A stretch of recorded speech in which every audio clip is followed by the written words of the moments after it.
हरे कृष्णा। शील प्रभुपाद की जय। अनंत कोटि वैष्णव वृंद की जय। जय श्री राधा कुंज बिहारी भगवान, राधा वृंदावन चंद्र भगवान, गौर निताय भगवान, जगन्नाथ बलदेव भगवान, सुभद्रा भगवान, सबकी जय। तो राधा कृष्ण, गोलोक धाम इत्यादि से संबंधित जो हम आपको थोड़ा बहुत ज्ञान की बातें बता रहे हैं वो ब्रह्म संगीता से। तो उसमें जहाँ तक हो गया था उसके आगे ये है कि इस जगत के नेत्र रूप सूर्य, समस्त ग्रहों के अधिपति, सारे देवताओं के प्रतीक एवं अतिशय तेजस्वी होते हुए भी जिनकी आज्ञा से काल चक्र पर चढ़कर भ्रमण करते रहते हैं, उन भगवान गोविंद का मैं भजन करता हूँ। तो यक्षुरेश सविता सकल ग्रहाणा, राजा समस्त सुरमूर्ति अशेष तेजा, यस्याज्ञा भ्रमति समृत काल चक्र। तो सूर्य देवता, जो पंच देवता की उपासना है उसमें सूर्य देवता बहुत ही ज्यादा महत्वपूर्ण है। पहले के जमाने में जब लोगों को ज्ञान नहीं था, कुछ भी साइंस टेक्नोलॉजी ये सब पता नहीं था और आदिवासियों की तरह रहते थे। अभी भी कुछ आदिवासी हैं जो जंगल में रहते हैं, तो उन्हें बहुत आश्चर्य लगता था, ये क्या चीज़ है सूर्य जो इतना बड़ा सा है, इससे हमें दिखाई देता है जब ये बाहर निकलते हैं तो, और गर्मी हमें प्राप्त होती है ठंड के दिनों में। तो वे पूजा करते थे सूर्य देवता की। हालांकि उन्हें कुछ भी ज्ञान नहीं था कि क्या है कौन है। सूर्य देवता की उपासना सब लोग हमेशा ऐसे ही नेचुरली भी करते थे और शास्त्र में भी, वेदों में भी बताया गया है सूर्य देवता की पूजा करनी चाहिए।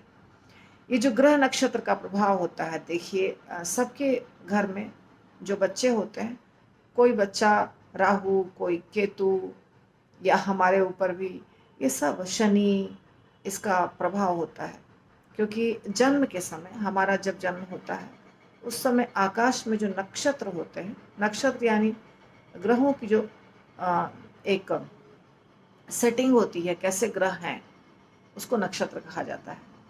तो उसका अच्छा या बुरा जैसे रहते हैं आकाश में उस समय, जन्म के समय, वो उस बच्चे के ऊपर प्रभाव पड़ता है पूरे जीवन।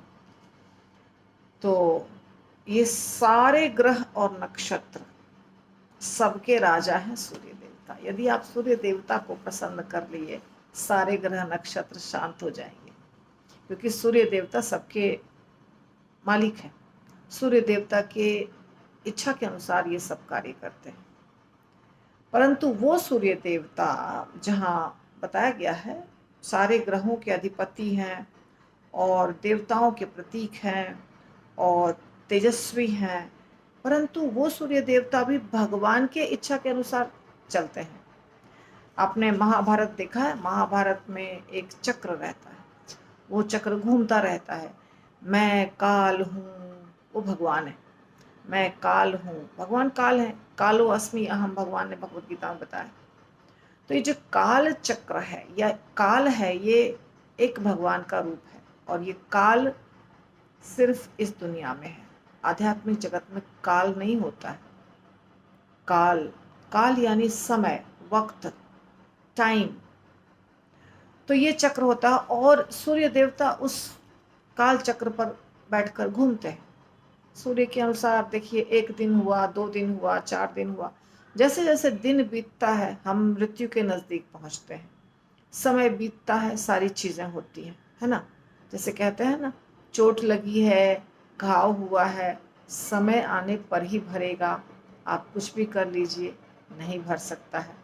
पर भगवान के लिए नहीं। भगवान यदि चाहेंगे तो जो कार्य 1 साल के बाद होने वाला है, जिसको हीलिंग में भरने में 1 साल लगेगा, वो भगवान एक क्षण में कर सकते हैं, क्योंकि खुद भगवान काल है। ठीक है। तो भगवान के लिए काल का कोई मतलब नहीं है, परंतु सूर्य देवता भगवान की आज्ञा से काल चक्र पर चढ़ करके आगे घूमते हैं। तो ये भगवान कृष्ण कृष्ण के इच्छा के अनुसार सूर्य देवता भी चलते हैं, यहाँ ये बताया जा रहा है। उन भगवान कृष्ण मैं एक और आप बात बताऊंगी जो उस दिन गड़बड़ी हुई थी मेरे से। अगर सब लोग सुन रहे हैं, इस वीडियो को देख रहे हैं, तो थर्सडे के क्लास में भयहारी प्रभु ने एक प्रश्न पूछा था कि जो 7 समुद्र है या 7 द्वीप है या 7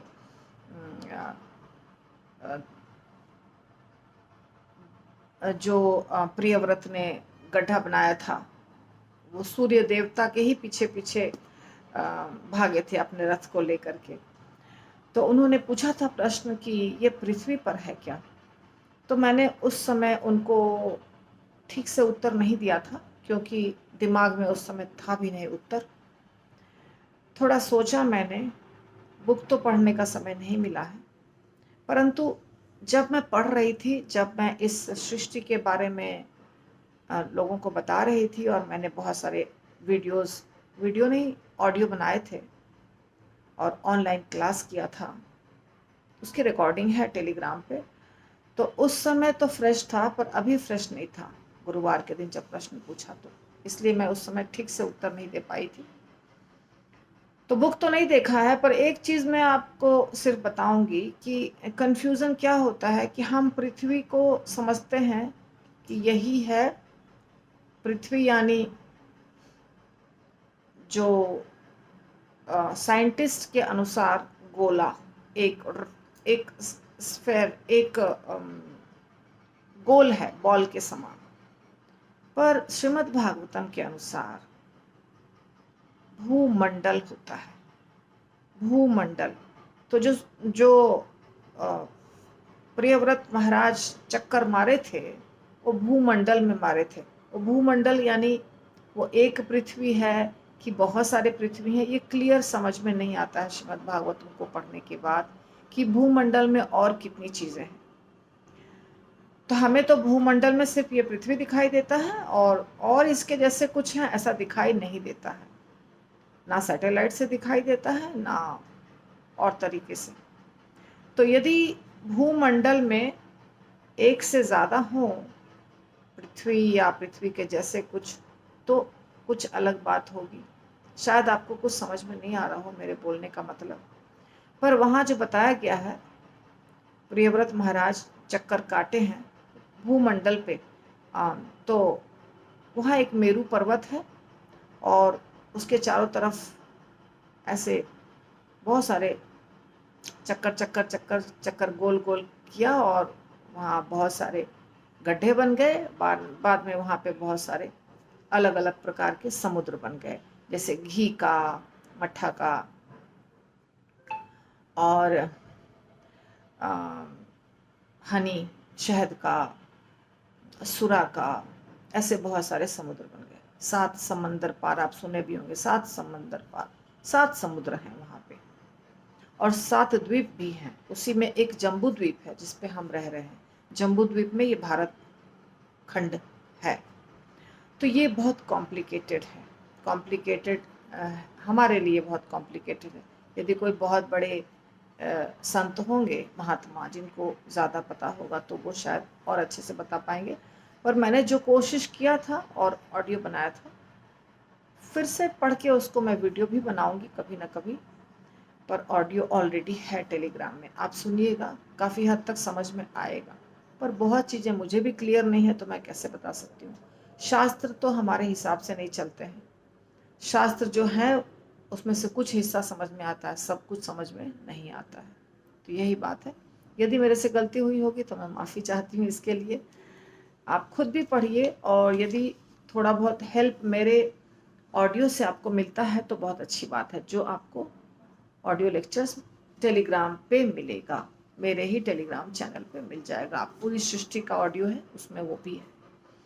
तो इसलिए मैंने अभी ये चर्चा की, क्योंकि ये चक्र, काल चक्र पता है। सूर्य देवता जो है ना, उनके पास एक रथ है, उस रथ पे चलते हैं वो, और वो रथ के पीछे पीछे ही गए थे प्रियव्रत महाराज, सूर्य देवता। तो यहाँ पे बताया जा रहा है सूर्य देवता भगवान कृष्ण के इच्छा के अनुसार कार्य करते हैं।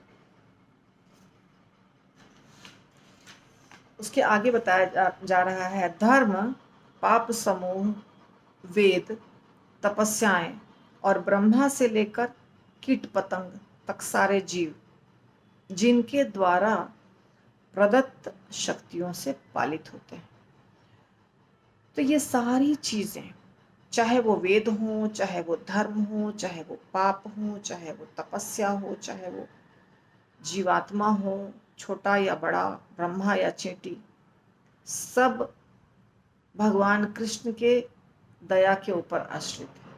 भगवान कृष्ण हमें सुबह से लेकर रात तक, जन्म से लेकर मृत्यु तक पालते हैं।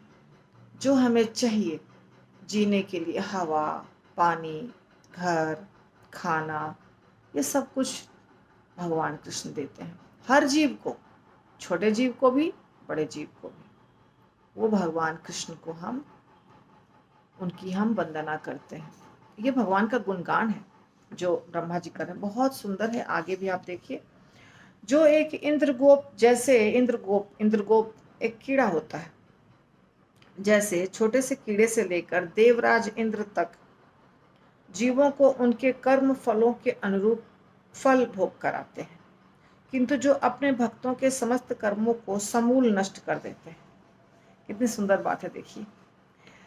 चाहे वो छोटा सा कीड़ा हो, चाहे वो भगवान इंद्र हो, देवता हो। अब देखिए, एक बात समझ लीजिए कि छोटा सा जो कीड़ा होता है वो भोग तो रहा है, क्योंकि वो प्रारब्ध के अनुसार कीड़ा बना है, तो अभी वो भोग रहा है अपने प्रारब्ध को, जो पिछले कई जन्मों में उसने किया है। कोई नाली में कीड़ा है, कोई जानवर है, जैसे आप देखते हैं कुत्ते को पैर टूटा हुआ है, कें कें कर रहा है, वो तो प्रारब्ध ही भोग रहा है ना। उसके पास न रहने को ठीक से जगह है, खाने को कुछ नहीं है, दवाई कराने के लिए कुछ नहीं, कष्ट भोग रहा है वो। इसी प्रकार बहुत सारे पेड़ पौधे कष्ट भोग रहे हैं, कीड़े, छोटे कीड़े, बड़े कीड़े, सब कष्ट भोग रहे हैं। तो वो प्रारब्ध का भोग रहे हैं, इसलिए उसको भोग योनि कहा जाता है। परंतु उस समय जो वो कार्य कर रहे हैं, उस कार्य का कोई परिणाम नहीं होगा, वो कार्य का कोई कर्मफल नहीं होगा। वो होता है सिर्फ मनुष्य योनि में। हम जो कार्य करेंगे, हमारे कार्य का फल हमको मिलेगा, कीड़े को उसके कार्य का फल नहीं मिलेगा, ये सोच लीजिए। परंतु यहाँ पे लिखा गया है कि छोटे कीड़े से लेकर इंद्र तक सबको उसके कर्म के फलों को भगवान भोग कराते हैं, अर्थात उसका फल देते हैं। तो कंफ्यूज आप नहीं हो जाइए, इसीलिए मैंने आपको बताया कि वो पिछला कर्म भोग रहा है, नया कर्म वो क्रिएट नहीं कर पाएगा। कीड़ा जो है, पशु जो है, पक्षी, पेड़ पौधे, इनके जो कर्म होते हैं, जैसे शेर ने किसी हिरण को खा लिया तो उसको कोई फल नहीं मिलेगा कि हिरण को खाना एक अपराध है, ऐसा कुछ नहीं होगा। मनुष्य को भी खा लेगा तो भी शेर को कोई फल नहीं मिलेगा, क्योंकि शेर कर्म योनि में नहीं है। पर यदि हम एक कीड़े को मारेंगे तो हमें कर्म के फल मिलेंगे, ये भगवान हमें देते हैं। परंतु यदि कोई भक्त है और भक्ति कर रहा है, तो उसके जितने भी पुराने कर्म अभी तक थे, उसके जितने भी फल थे, वो भगवान जड़ से समाप्त कर देते हैं। कर्माणि निर्दहति किंतु च भक्ति भाजा। भक्ति करने से हमारे सारे कर्मों के फल नष्ट हो जाते हैं, हमें कुछ भोगना नहीं पड़ेगा। तो आप सोचेंगे, अरे भक्तों को भी तो कष्ट होता है। प्रारब्ध जो है वो हमको मिल चुका है, हमारे नसीब में आ चुका है, तो वो हमको भोगना पड़ेगा, परंतु भक्ति करने से उसका प्रभाव कम होगा। दूसरी बात, हम भक्ति भी जो कर रहे हैं वो कितना इंटेंस है हमारा भक्ति, हमारी भक्ति में तीव्रता कितनी है, हमारी भक्ति कितनी शुद्ध है, उसके ऊपर डिपेंड करेगा। यदि हमारी भक्ति सिर्फ नाम की है तो कैसे कटेंगे फल, नहीं कटेंगे ना, ये भी सोचने वाली बात है। क्रोध, काम, सहज, स्नेह, भय, वात्सल्य, मोह, श्रद्धा तथा सेवा भाव से जिनका चिंतन करके साधक उन्हीं भावों के यथा योग्य रूपों को प्राप्त हो गए, उन आदि पुरुष भगवान गोविंद का मैं भजन करता हूँ। बहुत सुंदर बात है। भगवान हर तरह से प्राप्त होते हैं हमें। भगवान को प्राप्त करने की सिर्फ एक विधि नहीं है, बहुत विधियां हैं। तो यहाँ पे परपोर्ट में बता रहे हैं भक्ति सिद्धांत सरस्वती ठाकुर महाराज कि भक्ति दो प्रकार की होती है, वैधि और रागात्मिका। शास्त्रों और आचार्यों के निर्देश के अनुसार श्रद्धा पूर्वक आचरण करने से भक्ति जागृत होती है। ऐसी भक्ति शास्त्र के विधि निषेधों के अनुगत्य होती है। हमें जो बताया जाता है ये करना है वो करना है, ये नहीं करना है ये नहीं करना है, इसको कहते हैं विधि और निषेध। विधि यानी करना, निषेध यानी नहीं करना। जैसे 16 माला का जप करना है, ये हो गया विधि। प्याज लहसुन नहीं खाना है, ये हो गया निषेध। भोग लगा के खाना है, ये हो गया विधि। बिना भोग लगाए कुछ भी नहीं खा लेना है, ये हो गया निषेध। तो ये विधि और निषेध का पालन करते हैं हम लोग, और हम लोग जो भक्ति करते हैं इसको कहते हैं वैधि भक्ति। यानी विधि और निषेधों का पालन करना है आचार्य के आदेश के अनुसार। आचार्य यानी हमारे गुरु, गुरु के गुरु, जो आचार्य हमारे गौड़ीय वैष्णव परंपरा में हैं या इस्कॉन के आचार्य श्रील प्रभुपाद हैं, उन्होंने जो नियम बनाया है उसको पालन करते हुए हम जो भक्ति करते हैं उसे कहते हैं वैधि भक्ति। ठीक है। तो वह तब तक क्रियान्वित रहती है जब तक भाव का उदय नहीं होता। तो हम वैधि भक्ति कर रहे हैं पर भाव जागृत नहीं हुआ है, तो हमें वैधि भक्ति करते रहना है, करते रहना है, करते रहना है। एक दिन भाव जागृत होगा। यदि कोई कृष्ण को स्वाभाविक रूप से प्रेम करे तो राग का सिद्धांत, जो कि सेवा का दृढ़ भाव होता है, लागू होता है। हो जाएगा, राग उत्पन्न हो जाएगा। लगातार भक्ति करते करते एक दिन हमारा ऐसा प्रेम, वो जो स्तर होते हैं ना, भक्ति के अलग अलग स्तर होते हैं। राग है, प्रेम है, रुचि है, भाव है, आसक्ति है, ये सब आपने सुना होगा। आदो श्रद्धा तथा साधु संग अतः भजन क्रिया। तो इसमें जो स्तर होते हैं अलग अलग प्रकार के, वो अपने आप आते हैं। जबरदस्ती, फोर्सफुली, या गुरु ने कान में कुछ बोल दिया, गुरु ने स्पर्श कर दिया और वो उत्पन्न हो जाएगा, ऐसा होता नहीं है। हो सकता है, ये संभव है। यदि गुरु हमारे बहुत शक्तिशाली हैं और गुरु की कृपा हो गई तो ये संभव 1 सेकंड के अंदर हो सकता है। पर इसको सत्य मान करके हमें नहीं चलना चाहिए। हमें गुरु के आज्ञा का, जो उन्होंने विधि निषेध बताया है, उसका पालन करना चाहिए। ठीक है। तो यदि हम ऐसा करते रहेंगे तो भाव उदित हो जाएगा, और भाव उदित होने पर भक्त कृष्ण का कृपा पात्र बन जाता है। इस अवस्था को प्राप्त करने में बहुत समय लगता है, विलंब होता है। भाव भक्ति वैधि भक्ति से श्रेष्ठ है तथा शीघ्र परिपक्व होकर कृष्ण को आकर्षित करती है। इसके विभिन्न पक्ष इस श्लोक में बताए गए। शांत, दास्य, सख्य, वात्सल्य, माधुर्य, ये सब रागात्मिका भक्ति है। ये जो 5 प्रकार की भक्ति है, रस है, ये रागात्मिका भक्ति है। 2 प्रकार की भक्ति हो गई, एक वैधि और एक रागात्मिका। किंतु क्रोध, भय, मोह रागात्मिका होने पर भी सही अर्थ में भक्ति नहीं है, क्योंकि यह विषय के अनुकूल नहीं अपितु प्रतिकूल है। तो मैं बहुत लंबा परपोर्ट नहीं पढ़ूंगी। आप कहेंगे कि माता जी क्या बताने लग गई, आपको सुनना है क्या? तो ये जो अलग अलग प्रकार की भक्ति होती है, 2 प्रकार की, इसमें बता दिया कि ये जो दूसरी वाली भक्ति है जिसको रागात्मिका कहते हैं, इसमें रागात्मिका भक्ति में क्रोध भी होता है और भय भी होता है और मोह भी होता है, परंतु इसको अच्छा नहीं बताया जा रहा है। सही अर्थ में ये भक्ति नहीं है, क्योंकि ये अनुकूल नहीं है, प्रतिकूल भाव है। जैसे क्रोध शिशुपाल में था, भय कंस को था, मोह मायावादी पंडितों में पाया जाता है, तो उनमें क्रमशः क्रोध, भय तथा पूर्ण सर्व विस्मरण में निर्विशेष ब्रह्मैक्य से मोह पंडित के बारे में ये भाव होते हैं। किंतु भक्ति के विषय में के प्रति अनुकूलता नहीं हो रही है, प्रतिकूलता हो रही है। वैसे व्यक्ति को भक्त कैसे बोलेंगे? कंस कंस भगवान को हमेशा याद करता था, परंतु प्रेम से नहीं, उल्टा दुश्मनी, मार डालूंगा कृष्ण को मारने के लिए सारा दिन कुछ न कुछ उपाय ढूंढता रहता था, मीटिंग करता रहता था असुरों के साथ, कैसे कृष्ण को मार डालूं। या शिशुपाल हर समय गाली, भगवान के लिए गाली देता था। तो भगवान उनका उद्धार किए, परंतु ये प्रतिकूल भाव है। इस भाव में रहने से हमारे अंदर प्रेम नहीं जागृत होगा भगवान के प्रति। तो शांत, दास्य, सख्य, वात्सल्य, मधुर भावों में से शांत, अच्छा ये सब भावों के बारे में बता रहे हैं। तो अंत में ये लिखते हैं कि वात्सल्य, आपको सुनने का मन है, मैं सुना ही देती हूँ, क्योंकि वैसे भी भक्ति सिद्धांत सरस्वती महाराज के वचन है, तो छोड़ने का मन मेरा भी नहीं कर रहा है। तो कह रहे हैं कि शांत उदासीन है। शांत जो भाव है वो क्या है? उदासीन है।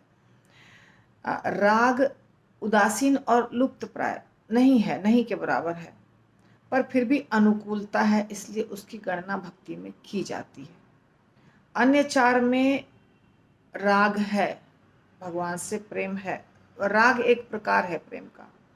और गीता में भगवान कह रहे हैं, ये यथा माम प्रपद्यन्ते तांस तथैव भजामि अहम्।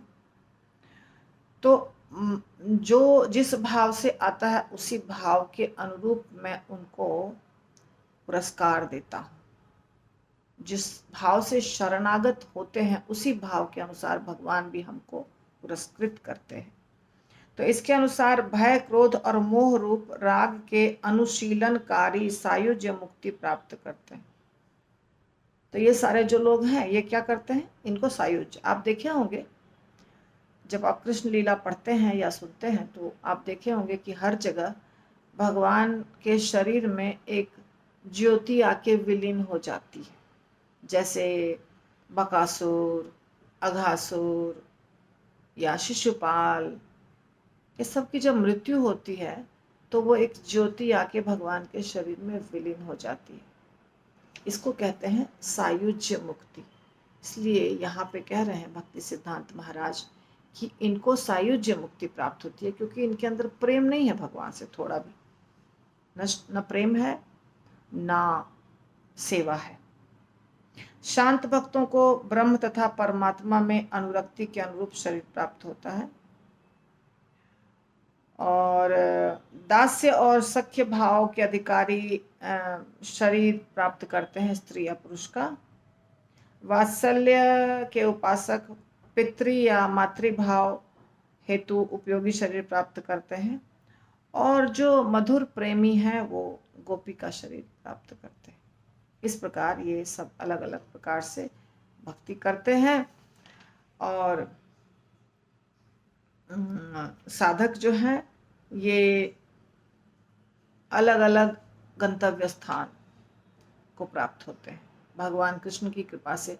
लोग कहते हैं कि हर तरीके से हम भगवान को प्राप्त कर सकते हैं, तो हमने देखा हर तरीके से भगवान को प्राप्त कर रहे हैं, पर हर तरीके से एक स्थान को नहीं प्राप्त कर रहे हैं। कोई भक्त भगवान के गोपियों के स्थान पे गोपियों के जैसा रूप प्राप्त करेगा, कोई शांत यानी वृक्ष, पौधे, पेड़ पौधे इत्यादि बनता है, कोई स्त्री या पुरुष का शरीर प्राप्त करता है, कोई माता या पिता के जैसा शरीर प्राप्त करता है। यहाँ बताया गया है कि कैसे कैसे शरीर प्राप्त करते हैं ये भगवान के जो भक्त हैं। उन भगवान कृष्ण का हम भजन करते हैं। अब देखिए इसमें अभी थोड़े और श्लोक हैं, पर ये तो टाइम बहुत हो गया, 25 मिनट के करीब। इसके बाद कहते हैं कि मैं उस श्रियः कांतः कांतः परम पुरुष, मैं उस श्वेत द्वीप नामक अप्राकृत धाम का भजन करता हूँ। ब्रह्मा जी भजन कर रहे हैं। श्वेत द्वीप भगवान के धाम का नाम है, गोलोक धाम का ही एक नाम है। उसका भजन करता हूँ जहाँ भगवान अपने बहुत सारी प्रेमिकाओं के साथ रहते हैं, जो लक्ष्मी जी हैं। प्रेमिका लक्ष्मियाँ हैं। शुद्ध भाव से परम पुरुष कृष्ण की अपनी एकमात्र प्रेमी के रूप में सेवा करती हैं। प्रत्येक वृक्ष कल्पतरु है, भूमि चिंतामणि है, सारा जल वहाँ का अमृत है, सारे जो शब्द होते हैं वो गीत के रूप में होते हैं, जो लोग वहाँ चलते हैं वो नृत्य की तरह चलते हैं। वंशी प्रिय सखी हैं, और जहाँ की ज्योति चिदानंदमय और परम आस्वाद्य है। अनगिनत सुरभि गायें हैं जो महाशीर सागरों में प्रवाहित होती हैं। चिन्मय काल का नित्य अस्तित्व है, ये वाला काल नहीं, चिन्मय काल, जहाँ भूत भविष्य नहीं होते हैं, और इसीलिए आधा क्षण भी बीतता नहीं है, किसी को मृत्यु नहीं प्राप्त होती है, कोई बूढ़ा नहीं होता है। इस जगत में विरले भगवान निष्ठ संतों द्वारा ही गोलोक धाम के रूप में जाना जाता है। इसका अगर वर्णन करूंगी ना बहुत लंबा हो जाएगा, तो इसका वर्णन अगले एपिसोड में, अभी सिर्फ पढ़ दिया, इसी का वर्णन करूंगी डिटेल में, और फिर आगे का वर्णन करूंगी। ठीक है। श्रील प्रभुपाद की जय, राधा रानी की जय।